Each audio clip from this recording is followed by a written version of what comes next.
Well, good evening, everybody.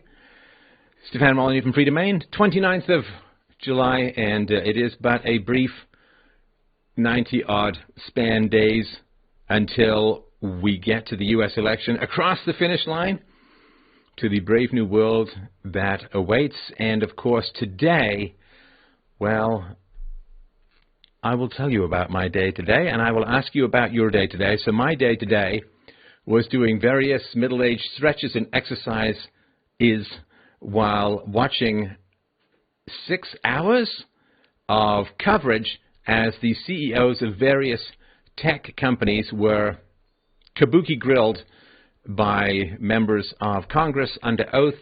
We had CEOs from Google, from Facebook, and from Amazon, and yeah, so these guys were all sort of, quote, in the hot seat. Twitter, notably absent. I guess they had a pretty exciting couple of weeks, so they weren't around, I guess, after their monumental intergalactic hacks of recent, wherein it is said that their admins made a kind of game of figuring out where celebrities were based upon inner access to their IP, and they kind of made a game out of trying to get into Beyonce's account. I guess there's a lowercase b, there's a uppercase B, and then there's a queen bee, and that's how you get in. So, yeah, that's quite something. Did you guys watch? Just out of curiosity, did you watch any of this stuff that was going on today? Did you keep it? All CIA owned. Oh.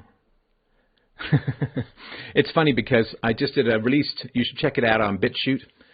I released a show today, which was my daughter and I doing a review of Animal Farm by George Orwell.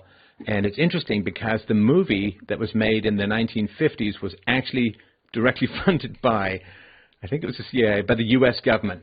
It's part of, this is back when the U.S. government was nominally anti-communist. Oh, isn't that interesting? I actually have a spider in my studio. Hey, let's hope it's not a poisonous one put in here by the aforementioned CIA. Just kidding. But, yeah, I'm just going to end up like some woman on a flight from Australia with her leg blowing up like an elephant holding in a sneeze. So, yeah, it was funded by the U.S. government. That's kind of how they got the whole movie going. That's why there was an ending in the movie, which was quite different, in fact, quite opposite from the ending of the book.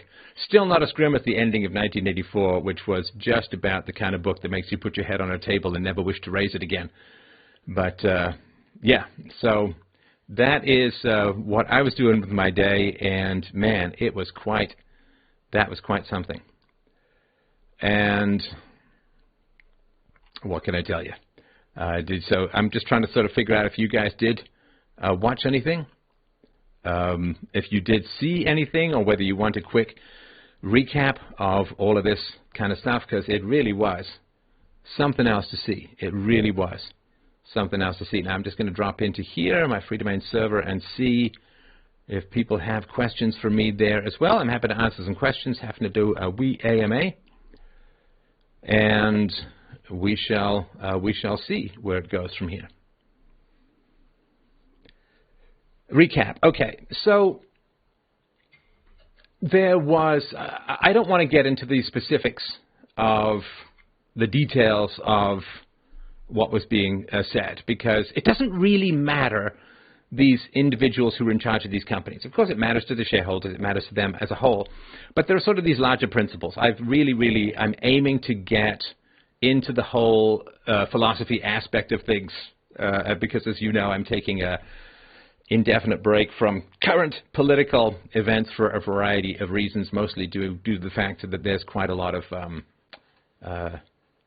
parts of the West that are on fire, which does not seem to be burning down neighborhoods, taking over neighborhoods, not an argument. Oh, yeah, so for those of you who want to check it out, one of the things that I'm working on is I'm reading a book that I wrote 20 years ago that I absolutely, completely, and totally love.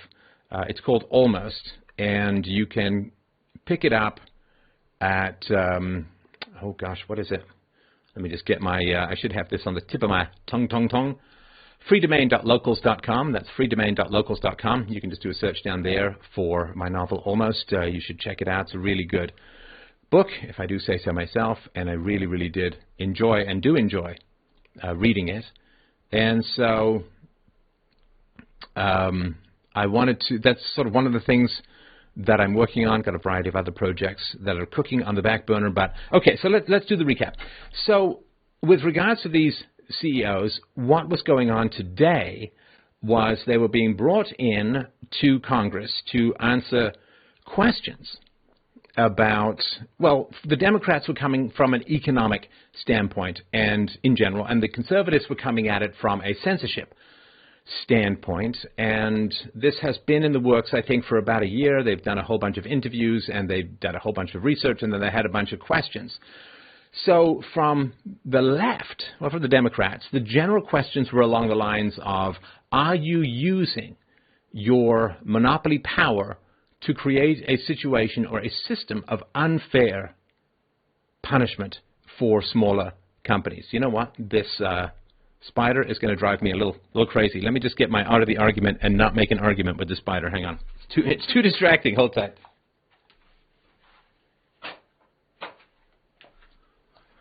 Now that's what I call an argument. All right. So that is generally the idea. You know how this kind of works, right? So one of the examples, it was, I think it was diapers, right?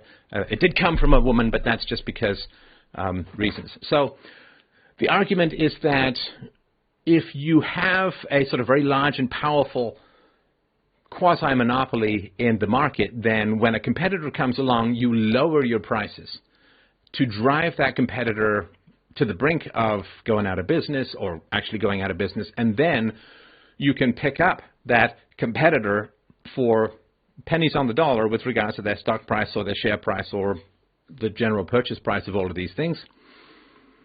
And so that's sort of the argument that was put forward, and it is a very old argument, and it is a very false argument. See, I just want to tell you guys a little bit about monopolies in the free market. This may seem like an odd time after the last couple of weeks, but I'm going to do it anyway. So monopolies in the free market. Now, so let's say you got 4 companies, right? And the 4 companies all produce steel. And let's say iron, so I don't get steel with this homonym double meaning, right? So these 4 companies all produce iron, and they say, you know what, we're going to raise our prices 50%. And they all get together in some smoky back room, and they all agree to raise their prices by 50%. Well, here's the problem. The problem is that they don't have a formal, above-board, enforceable, legal agreement, right? They have a, hey, wink, wink, nudge, nudge, say no more kind of agreement, right? So then what happens is, let's say one of them decides not to raise his prices 50%. They say, hey, next week we're all going to raise our prices 50%, right? And then one of them, of course, doesn't raise his price 50%. Well, what happens? He gains or she gains a massive amount of market share. And this is the big problem with monopolies, because they're not enforceable. What happens is anybody who breaks ranks scoops up a massive amount of market share. Now, what could also happen is that one of them is in there to, quote, raise prices 50%, but he's not actually going to do it. What he's going to do is he's going to run to the newspapers with a recording of the meeting and say, you know, this is how terrible my competitors are. They want to just raise prices unfairly, unjustly, badly, and so on. And so it's really, really hard. Now, the other thing, of course, that happens is if all of the local producers of iron do somehow manage to raise all of the prices, nobody breaks ranks, nobody decides to shaft the competitors by running to the media or publishing themselves the meeting that they all dishonestly agreeing to raise their prices. And so what happens, of course, is it creates a huge market demand for cheaper iron, and that market demand is either supplied by local producers or they are supplied by overseas, right? People start shipping in because the prices have been raised so much. So that's a huge it's a huge, you know, nature abhors a vacuum, and the consumer abhors a monopoly or a quasi-monopoly. So, or, you know, what could happen is the first in command of all of these companies decide to raise prices, and of course, everybody else in the company, like the chief financial officer, the chief information officer, the human resources head, they all kind of know that there's no actual financial reason to raise all these prices. They're all going to suspect some kind of collusion and some kind of monopoly approach. The shareholders are not going to be very happy, of course, because when the price goes up, the value of the share prices goes down, because when you drive prices up, even assuming you can somehow get a hold of a monopoly, keep foreign steel out and keep other domestic producers from iron, keep foreign iron producers out, keep domestic producers from producing the iron, what happens is the demand for iron is going to go down. People are going to find some other substitute or some other Reardon metal or something. They're going to find some other way to get the results of iron without actually using iron, so it reduces the value of the shareholders, and you can actually get sued for that if you knowingly take particularly illegal or quasi-legal methods and you end up reducing the value of people's share prices. That's not pursuing your fiduciary responsibility as a CXO, and therefore you can get into a lot of trouble. So here's the problem. When it comes to these kinds of monopolies, these things always break down. Yeah, there's, people who we're all going to get together, but nobody trusts each other. Nobody trusts each other. It's, I don't know, many years ago I had a friend. He got together with this woman while she was pregnant with another man's baby. Then it turned out she wasn't actually hugely trustworthy. It's like, yeah, she cheated with you, so maybe she'll cheat on you. So when you get together with people for pretty shady and shaky purposes, and it turns out that they're not very honorable people, well, of course they're not honorable people. They're going to turn around and betray you, or they're going to not jack their prices up and scoop up all this market share and so on. And so that's really bad. That's really, really bad. So as far as all of that goes, you can't keep monopolies in a marketplace without the government. And this is why these corporations who want monopolies will always go to the government. So how do they go to the government? Well, they go to the government and they say, buy local, and they raise tariffs from overseas. That eliminates some overseas competition. What else they will do is they will make it incredibly complicated and expensive to start a competing business. So there'll be health and safety regulations, there will be environmental regulations, there will be massive amounts of complicated tax implications, there will be, like shipping, and like it would just get crazy nuts, right? So my daughter runs a candy store. It's a very good candy store, by the way. She is terrifyingly good at making candy, so kiss farewell to my teeth. I'm going to end up with wide gap, tombstone, missing hockey mouth after a while. But anyway, she's not satisfied with the volume of sales she gets from me, although she should be. And so she's like, oh, it'd be great if I could just ship them around the world. And I'm like, yeah, it would be. But it's probably going to be a little complicated. I mean, you've heard these terrible stories of the police not arresting, but shutting down kids' lemonade stands because they don't have some permit or something like that. So what you want to do is you just want to make it insanely complicated and convoluted and expensive and exhausting and red tape. And that's not banning competition. It's just kind of making it really, really unpleasant. And that's, one of the problems why, Mr. Webcam, a little bit of charisma, fairly nice microphone with a sneeze shield, keeps me safe in these troubled times. So, I can go broadcast, and so that's a challenge for people who are losing eyeballs to me. And I guess we all kind of have some idea what they've done with those challenges. But so when it comes to monopolies, really, really tough. Now, when you have sort of big, powerful companies, they do seem very large and very imposing, and there are efficiencies of scale, and network efficiencies, right? The more people who use a particular network, the more valuable it becomes. So there's all of this really, really cool stuff, but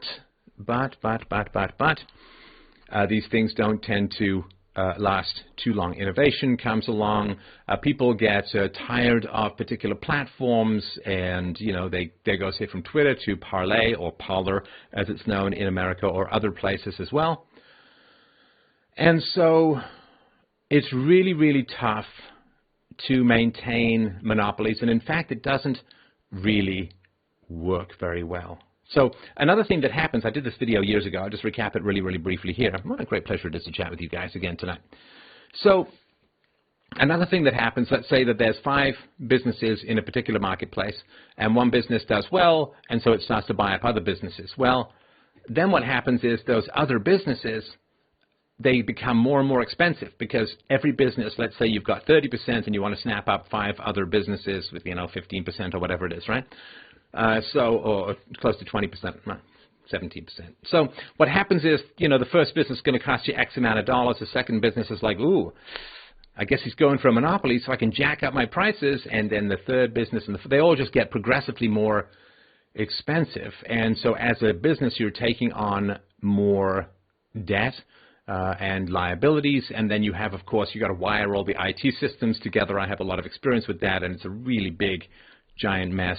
You've got to try and merge skill sets. You've got ambitious people you want to keep around who don't maybe like the new culture. Like there's a whole bunch of mergings that are a big, big problem. So this is really, really tough to make these go. So with regards to, there's a little bit of history for you. I want to sort of pull this up, and it is really, really helpful. Let me just see here. Let's see. Yeah, no, I'll put the streams up. I'll put the streams up afterwards. Don't sweat it. Don't sweat it. And so let me bring up something that I wanted to read to you guys, because this is one of the things that came up in this day-long and virtually endless, also interrupted for technical reasons, interview of these 4 major tech CEOs, which was, we've had these antitrust laws for 100 years, and the robber barons and the Gilded Age, and there's this, big, giant story in American history that sort of 1865 to the early 1900s was just the age of the robber barons who pillaged the U.S. consumer and destroyed competition heartlessly and ground ma and pa stores under heel like Bambi under the foot of Godzilla and so on. And this is almost completely a lie. It's almost completely and totally and utterly a big, fat, stinking lie. So this is from FEE, which is well worth checking out, fee.org, Foundation for Economic Education.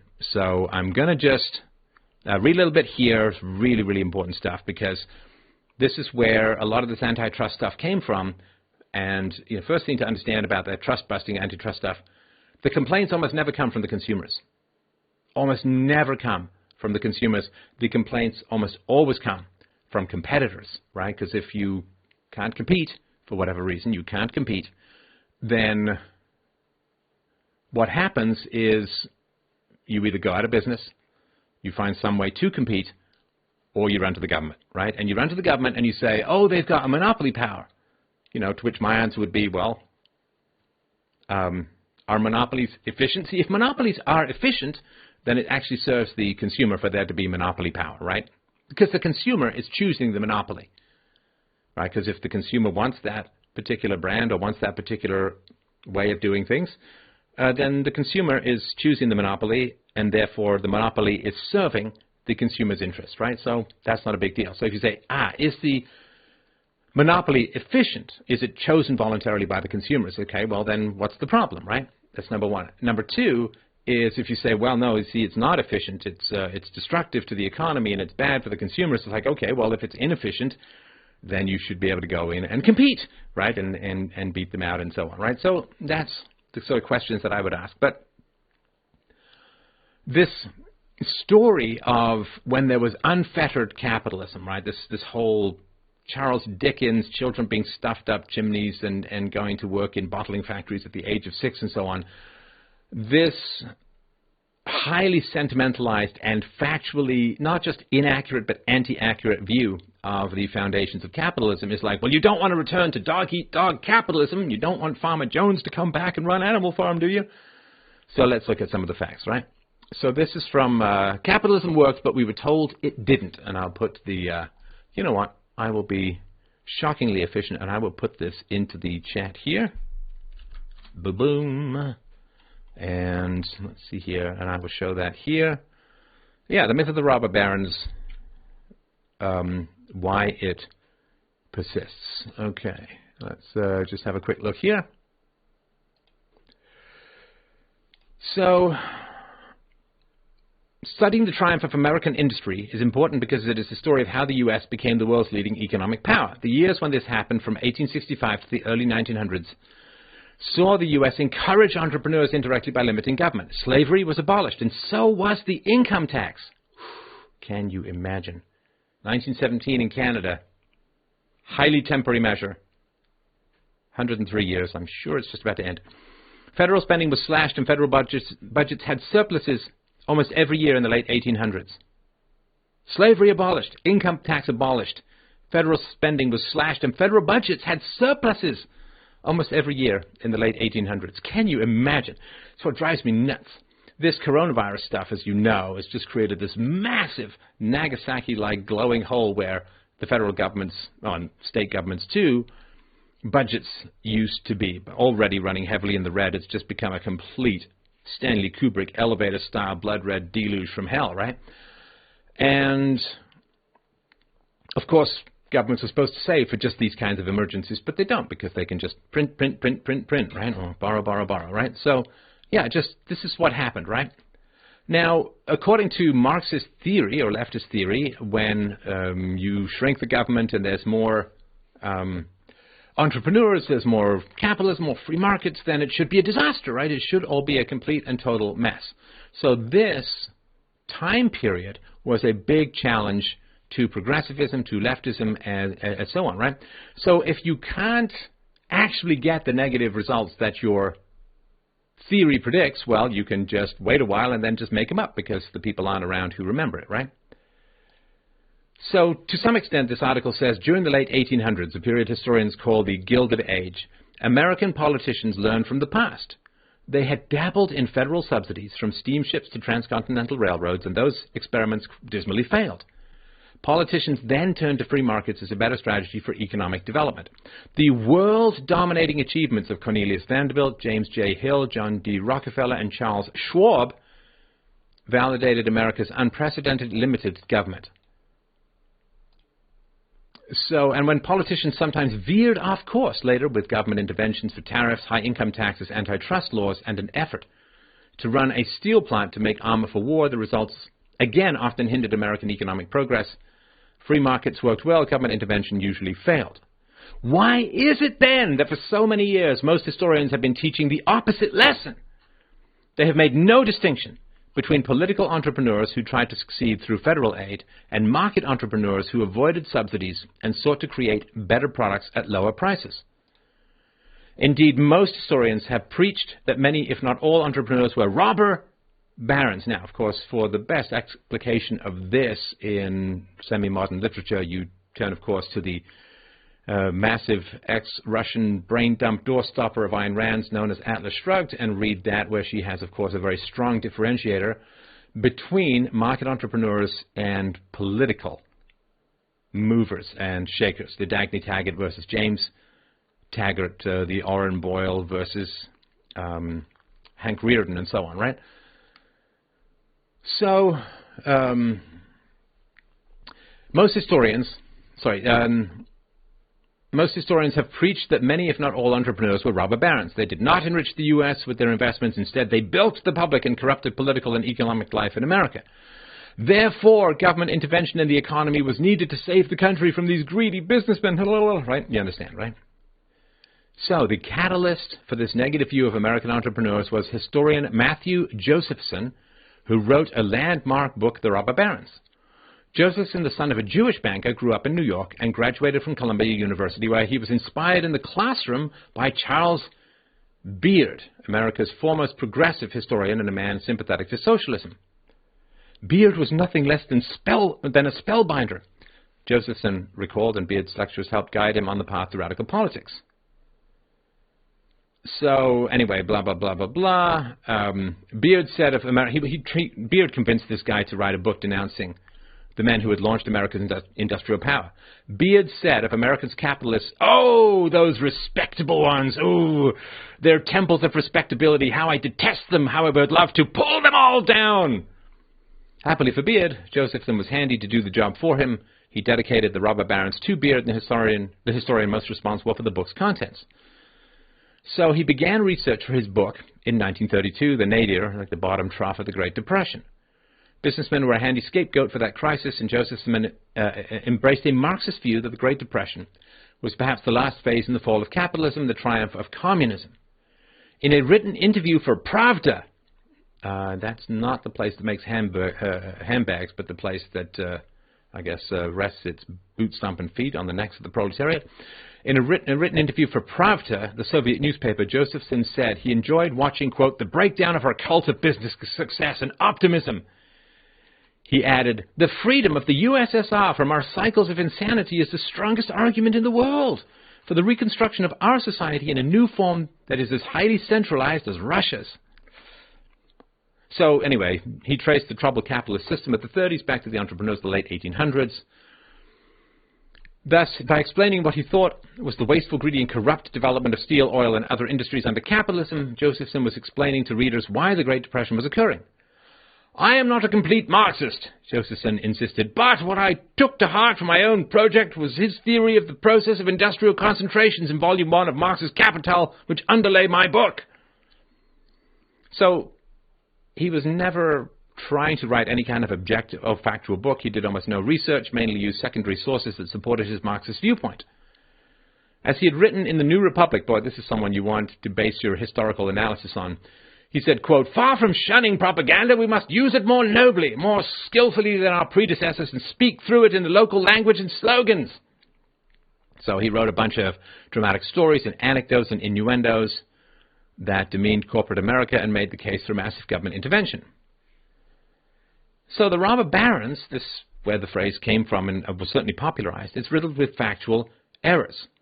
On page 14 alone, Josephson makes at least a dozen errors in his account of Vanderbilt and the steamships. Here is one sentence with 3 errors. Now that's actually not, that's kind of impressive in its own special way that you can create 3 errors just in one sentence. So the quote from the book is, "At the time of the shipping subsidy scandals aired in the Senate in 1858, it was seen that Vanderbilt and E.K. Collins of the Pacific Mail Steamship Line were the chief plunderers, sometimes conciliating, sometimes blackmailing each other."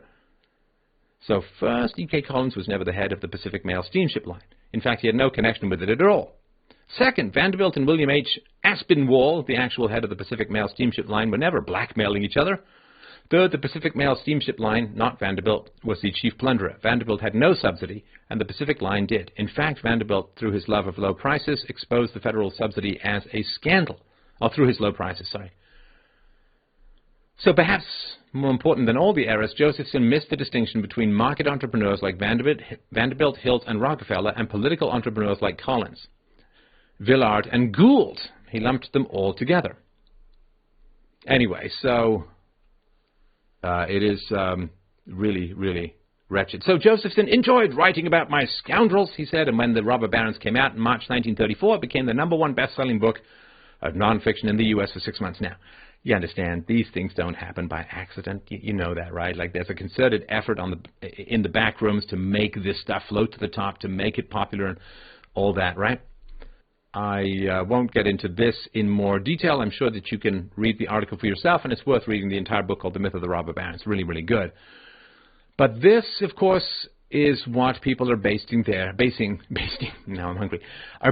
analyses of contemporary capitalist, quote, monopolies on. So just wanted to share a couple of thoughts, can take a couple of questions. We don't have to go too late tonight. I know I'm still rebuilding the audience. It's funny, you know, because I see a couple of comments of like, hey, views, like live views are down. It's like, yes, they are. Yes, they are. Of course they are. There wouldn't be any point deplatforming me if the views didn't go down. And I don't know. It's funny, like, dude, what do you do when you run into massive obstacles? Do you just roll over? I mean, you keep working. You aim to do better. You aim to improve. You aim to win back even more over time. You understand how all this works, right?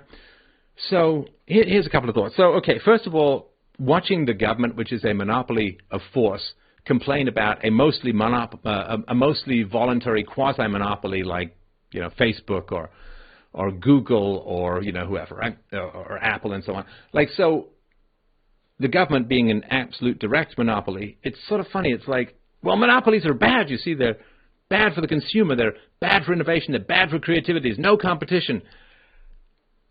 But the Federal Reserve and government schools are fantastic, and if we ever were to get rid of those, boy, it would just be terrible and chaos. So I understand how, when you know the nature of the state, seeing the government complain about quasi-monopolies in the remnants of the free market while keeping an eye and death grip on money printing, debt, interest rates, and the indoctrination of the young through government, quote, schools, it's just kind of a little, it's just kind of a little precious, to put it mildly. And that kind of stuff drives me just a little bit super batty as a whole.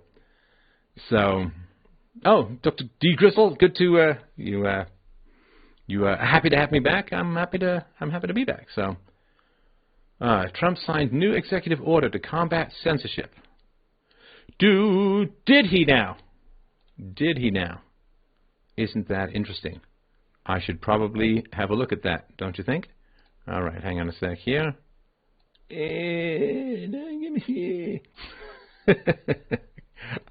Oh, look at that. There's all these graphics you can put in as well. How interesting. All right. Glad you share what you are working on now, Stefan. Yes, I appreciate that. Thank you. That is very nice to be working on. I'm very happy to be working on it as well. And oh, can you share what you are working on? Yes, I am working on reading an audiobook of my book. You can get it from freedomain.locals.com, which is worth checking out there. And I'm starting to work on some more historical presentations as well. But you know, I'm not going to lie to you guys. It was the repeated blows knocked me a bit on my butt, and so I have been sort of recovering, I suppose, and getting my mojo back and all of that. So, New Jersey boy, was there anything from the congressional hearing today that you appreciated or enjoyed? I mean, it was a lot of watching that dance, right? So, the dance, sorry, I don't know how to, I'm just trying this thing. I was going to do this locally, but it was kind of stuttery for some bizarre reason. But I'm just trying to see if there's any way to take this thing off. I don't think I can. No, I don't think I can. All right. Captions? Captions? All right, never mind. So I did, here's the question up. Show. So I did enjoy watching this dance, right? So this is how the dance goes, right? And it was a little tragic. I guess some of these guys are lawyers, but anyway, so the dance goes something like this. So you ask Jeff Bezos or Tim Cook or whatever, you ask them and you say, what about this thing from 10 years ago, right? And they say, ooh, you know, that's kind of a long time ago. I don't have any specifics on that. Nothing comes to mind. However, this is our general policy in dealing with this, blah, blah, blah, right?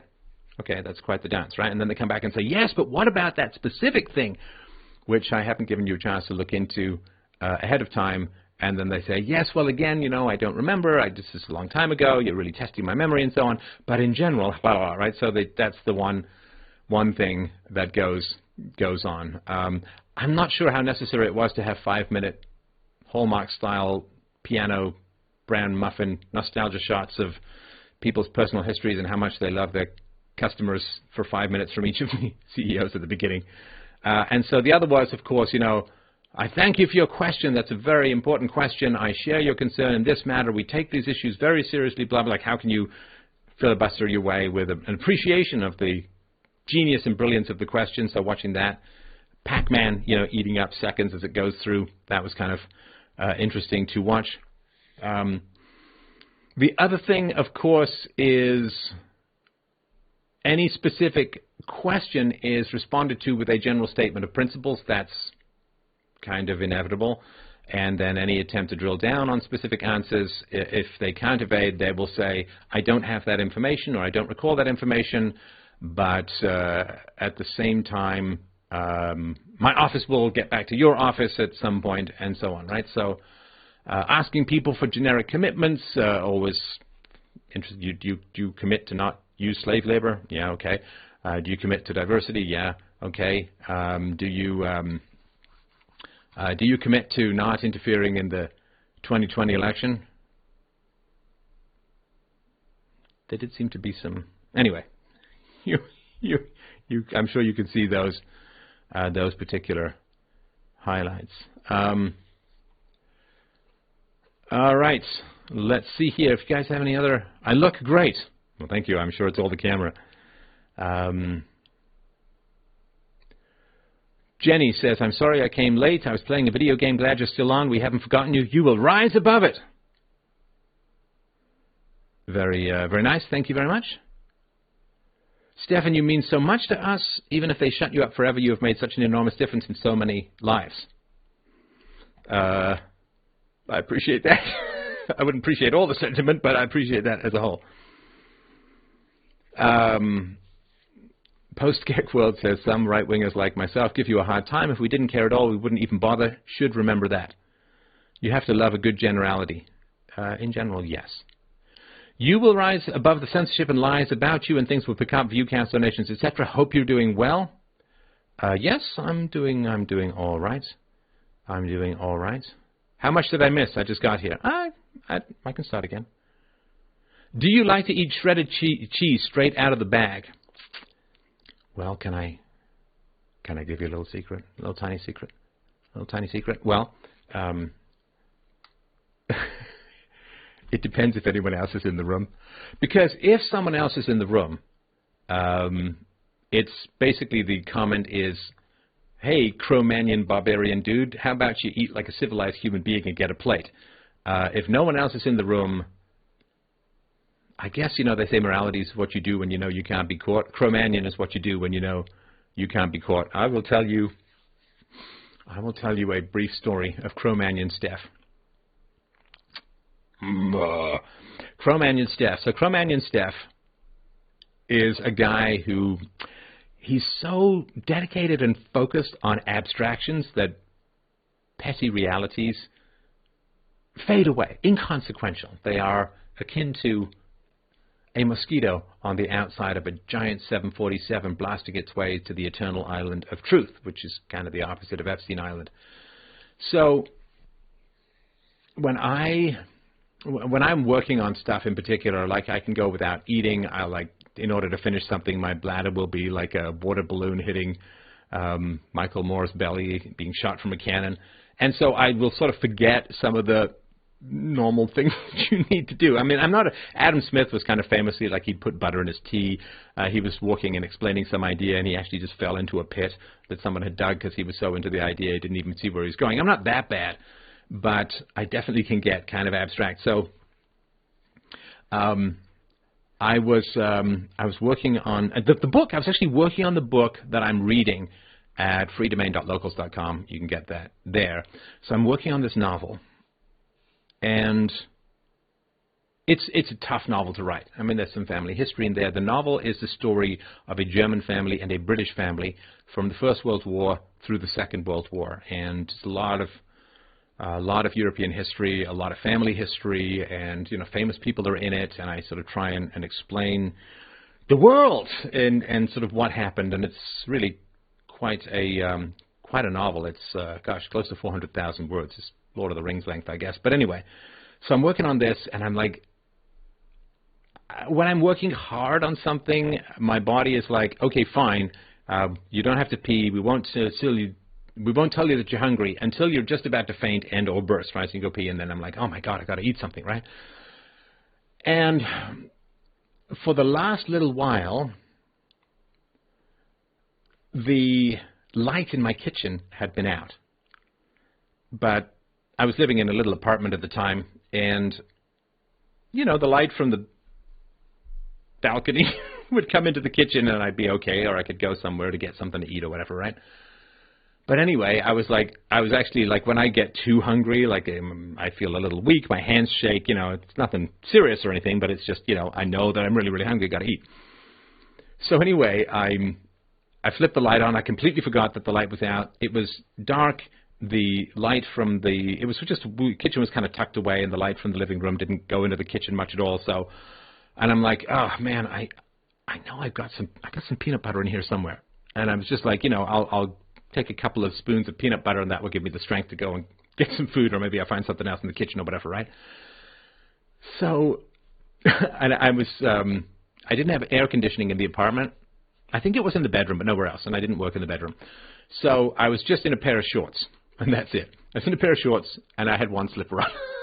Because, that's the kind of classy Clark Gable guy that I was back in the day. So I can't find the peanut butter. Now, of course, when it's dark, you don't want to grope around, and for some reason it was under the sink. So you don't want to grope around under the sink and just eat stuff, because, it could be cleaner. It could be something that gets rid of cockroaches and you, so to speak, right? And so I was like, oh, man, I got to get some. I know there's a peanut butter down here. I can't find it. It's too dark. So what I did was I turned on the stove. It wasn't a gas stove. It was just one of those ring stoves, right, like those slow-burning mosquito things, but, all glows once, right? And so what I did was I rolled up the newspaper, and after, desperate smokers would do this too, I guess, right? So you roll up the newspaper, and you light it from the rings that are on the stove that you've turned on, right? And I'd like, okay, I have, Oog has fire. I have the fire. Now I can squat down, and I can find my peanut butter. I don't know if you ever had that zoom out moment, that zoom out moment where you're like, I believe that in my life trajectory I might have taken a bit of a wrong turn at Albuquerque, right? And I had one of those zoom out moments. Dude, you're 31 years old, or 32 years old. You're mostly naked, and you're looking for food, holding up a torch, a burning piece of paper, like you're in quest for fire. You have become virtually indistinguishable from a pasty bald ape. And this is not really, it's great that you're writing this book. I appreciate it. But maybe, just maybe, we don't have to look for food like we're hoping to vault and trampoline forward into the Stone Age at some point. It was just one of these, And so I was like, I'm like, okay, I put this out. I'm like, okay, the book can wait. I got to get some clothes on. I got to go and get some light bulbs, and I got to go and get some food, and I got to go and get some civilization. I'm living like a cave fish in this, squalid sky pit of creativity. So that's my, I'd say a massive turning point, a little bit of a turning point in my life where I was like, you just can't let basic life necessities and skills atrophy to the point where you're looking for food using fire in a pair of shorts. It just was not the way. It was not the way that things could go. And let me just tell you, too, it probably was a good idea that this was all dealt with by the time I met the woman who would become my wife. It probably was a good idea. So, and it's funny, too, right? So, bachelors. Oh, the bachelor life. A friend of mine and I, many years ago, we wrote a script, a half script for a movie. It was one of these, piano movies where children are talking about difficult things that happened to them as a child. And the movie was going to be called Raised by Bachelors. And it was going to be kids who were like, well, he didn't really do laundry, but he would tell me to wipe like fabric softener on my armpits. I don't know, I just found that we had these whole scenarios of like these what it was like to be raised by bachelors, and that he would, it was okay if I didn't bathe, but he would make me, stand and spin like a ballerina while he sprayed air freshener on me. Stuff like that. It was a friend of mine and I. We were both bachelors, and this was sort of after I went through this oog, want fire and peanut butter moment, and it was just, I don't know, for me it was funny. Maybe you guys would find it. I don't even know if I have it anywhere, but it was just a whole bunch of scenarios of things that were just very funny. Raised by Bachelors. If you had the right child actors, it could have actually been very, very funny, but, you know, it's just one of these 12 million projects that occur in life, and I guess I will release this idea to the wild in case anybody wants it. But it was really, it's one of these things where, I don't know if you've ever done this with friends, but it's where you have so much fun with an idea that it's almost like way more fun writing down the ideas and coming up with the ideas than it ever would be to follow it through. I guess that's the difference between people who just write things down and people who actually get things done. Somebody says, Steph, I have peanut butter atop my fridge. I got you. Yeah, so that would have been better. I'm still afraid to eat things in the dark. I just am. Just call me crazy, but that's the way things go. Okay, let me just check one or two more questions here and see if let's see here. Tyler asks, Loving Almost, that's the name of the novel, was a scene of the boys playing war taken from your childhood. I'm incredibly proud of that scene, just by the by, because it weaves in and out of the game as a real thing from the perspective of the children. I don't know if you guys played war games when you were kids. I did, a lot. I grew up on war comics. I grew up on the Second World War. I grew up on England's Finest Hour. I grew up on war movies, and I remember as a little kid, you know, charging for St. George, or to fight for St. George. I grew up with a distant, echoed love of the Empire, and so, you know, I mean, it's funny too, because of course I was born like 21 years after the end of the Second World War, but it still was a very powerful thing in British consciousness, of course, as you could well imagine. So, yes, I did play a very large number of war games as a child, and so that did actually come from that. And it's funny, you know, like these windows to the past, where you just start thinking of something, and what happens is this window, this portal. It's like you step through it and you're a kid again, or young again, or whatever, and you just step through the stuff, and it comes to life like no time has passed, like you're back there, like you're doing it. And I do have, of course, a pretty bittersweet relationship to the past. The past was very tough in many ways for me, as it was for a lot of people in the world. But back in the past, I had a very strong belief that I could escape a crazy family to a sane world, and I don't quite have that. I don't quite have that sky-topping, Odin Hill, finger-tapping optimism as much anymore. Which, you know, you want to be realistic and so on. That's very, very important. Very, very important. All right, let's see here. I used to play war games big time as a child. I was in the Army too when I grew up. We played war on cowboys and Indians. I didn't really do cowboys and Indians because it's not really a British thing, but we did cops and robbers, of course, right? People are demanding $2,500 a month for universal basic income. Yes. Well, you know, there are significant portions of the population in the West, in the world as a whole, who are, to a large degree, fairly functionally unemployable in a modern economy. To a large degree. Not entirely, but there are many more people in particular areas than there are jobs, and it's not their fault. It's not the fault of the market. It's just a mismatch between skills, opportunities, and demand.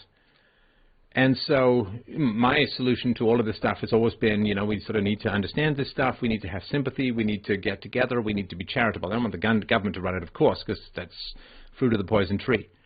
But, yeah, we do need to have some real sympathy for people who, through no fault of their own in particular, are going to have a very, very tough time fitting into a modern economy. And it is, of course, has always been my goal to generate sympathy for this kind of stuff. But we'll see how this plays out as a whole. Let's see here. Somebody says, I'm on disability, $756 a month. When my mom dies, there's no way I can live on that. Wow.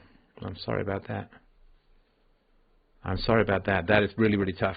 Is it the kind of disability where you can't do any work, or, I mean, you type here. I mean, I know that that's obviously easier than But, you know, because there's disabilities that are physical where your mental agility is still there. But, of course, there are disabilities that are mental, but then you wouldn't be typing this stuff, I'm sure. But then there are disabilities that result in significant chronic pain where it's tough to concentrate and all of that. So, yeah, I'm sorry about that. That's really, really tough. That's really tough.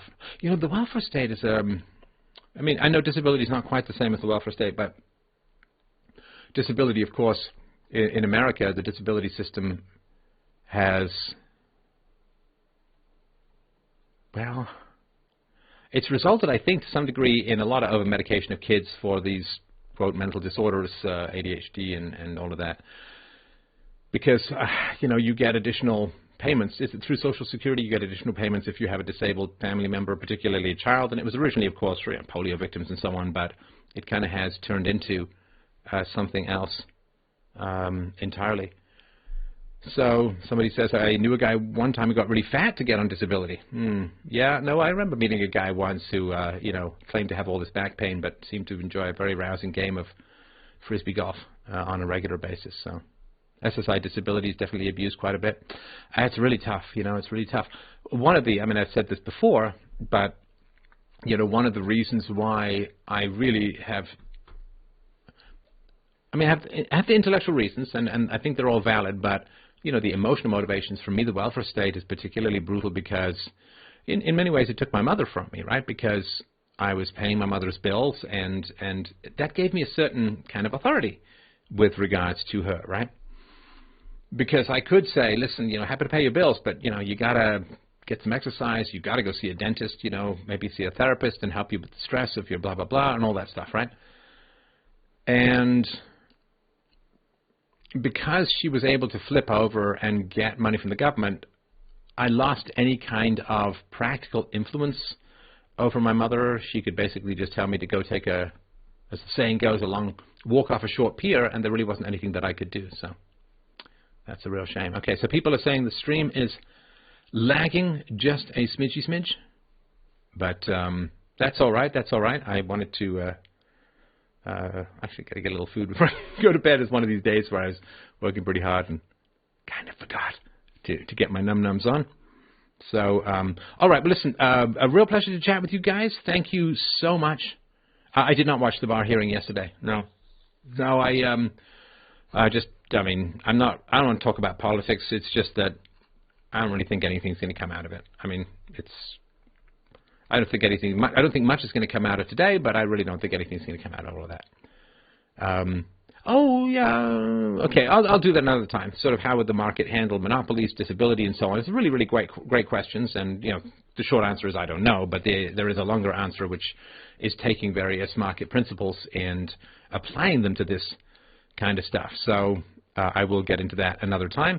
But, yeah, I just wanted to say thank you so much for dropping by. Please, you know, like and share and subscribe and all of that kind of stuff. I know it can be a little volatile to share what it is that I do, but I think we really do have to take our best shot at keeping reason and evidence front and center in these challenging times.